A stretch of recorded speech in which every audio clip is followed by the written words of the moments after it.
Okay, so here's something to think about. The world has never been calm enough to make inner peace easy, not once in history. And yet, we keep acting like peace is something we'll find when everything finally settles down. That's such a good point. It's almost like we're chasing this mirage thinking, if I can just get through this one thing, then I'll feel calm. But the truth is, there's always another thing waiting right around the corner. Exactly. And that's why this idea of peace as a frequency you maintain rather than something you find is so powerful. It shifts the focus from trying to control the chaos around you to cultivating something steady within you. So, if peace isn't about fixing the external world, what does it actually look like to maintain that frequency? Because I feel like that's where most of us get stuck. It starts with understanding that the world will always demand your chaos. There's never been a time in history when the external world was calm enough to make peace easy.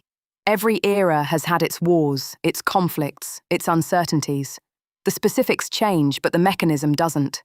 The world oscillates, it rises and falls, relationships grow and strain, plans succeed and dissolve. If your peace depends on external conditions aligning perfectly, it's going to be rare, fleeting, and completely out of your control. That's such a trap, isn't it?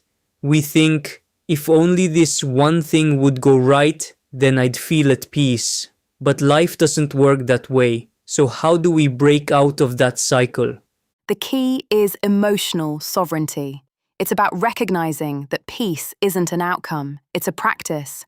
And it's not about suppressing your emotions or pretending everything's fine. It's about mastering them, understanding them, and choosing how you respond to them. That's such an important distinction. I think a lot of people confuse emotional mastery with emotional suppression, but they're completely different. Suppression is about denying your feelings, right? Exactly. Suppression is like putting a lid on a boiling pot. You might keep the steam in for a while, but eventually it's going to explode. It creates pressure, fragility, and eventually a total meltdown. Emotional mastery, on the other hand, is about fully feeling your emotions. Anger, grief, anxiety, all of it. But not letting them take over. You're the one in control, not the emotion. So instead of being consumed by the feeling, you're observing it. You're asking, what is this emotion telling me? What's the data here? It's about using the emotion as information, not as a command. Exactly. And that's the difference between being a reactor and a responder. Both feel everything, but only one chooses what to do with it. When you're a responder, you're not outsourcing your steering wheel to the loudest emotion in the room. You're staying grounded and intentional. That makes so much sense. And it ties into this idea of frequency, doesn't it? Across so many spiritual traditions, there's this concept that we're not just physical beings, we're energetic systems. We operate at a specific vibrational frequency, and that frequency interacts with everything around us. Yes, and modern science is starting to back that up.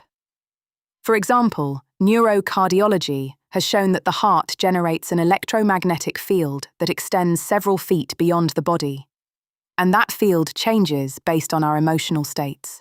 Fear and anxiety create chaotic, incoherent patterns, while gratitude and calm create coherent, ordered ones. So whether you're looking at it through the lens of science or spirituality, the takeaway is the same. Your inner state isn't just about you. It's a broadcast. The frequency you maintain impacts your interactions, your decisions, and even the people around you. Which is why it's so important to build that inner ground.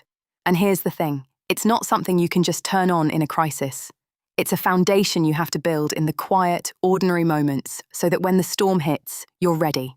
That foundation has layers, right? The first one is somatic awareness, being able to recognize how emotions show up in your body before they spiral into thoughts or actions. Like noticing tightness in your chest or heaviness in your stomach and understanding that those sensations are signals from your nervous system. The second layer is conscious breathing, and I love this one because it's so simple but so effective. The breath is the only autonomic function we can control voluntarily. By slowing and deepening your breath, you can activate your parasympathetic nervous system, which helps you access the part of your brain responsible for discernment and conscious choice.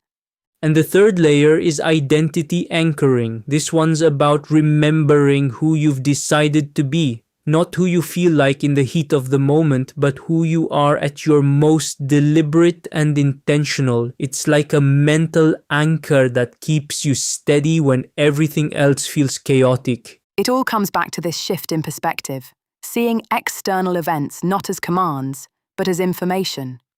In the reactive mode, something happens, and it dictates your emotional response automatically. But in the sovereign mode, you pause, you feel the emotion, but you don't let it dictate your actions. You ask, what does this mean? And what's the wisest response? And that shift doesn't happen overnight. It's the result of thousands of small practices. Each one a vote for the version of yourself who doesn't hand the wheel to the loudest emotion in the room.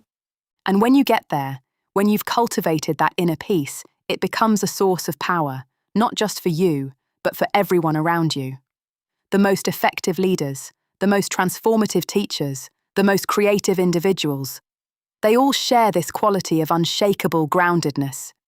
It's not incidental to their impact, it's the source of it.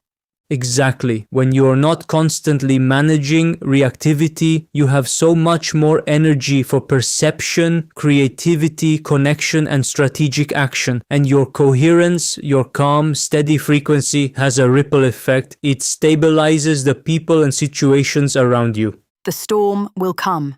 It always does. The question isn't whether you can stop it, it's whether you're built to hold your frequency through it. And the good news is, you are. You just have to start building now. So true. And it doesn't have to be complicated. Even something as simple as noticing tension in your body, placing your hand there, and taking 3 slow, deliberate breaths can be a practice of reclaiming your frequency. It's not about managing stress, it's about sovereignty in action. Your peace is your power. It's not just a mantra, it's a way of being. And the more we practice it, the more we move from reactive living to conscious creation. Absolutely. And it all starts with that decision to stop outsourcing your peace to external circumstances and start cultivating it from within. It's a practice, but it's one that's so worth it.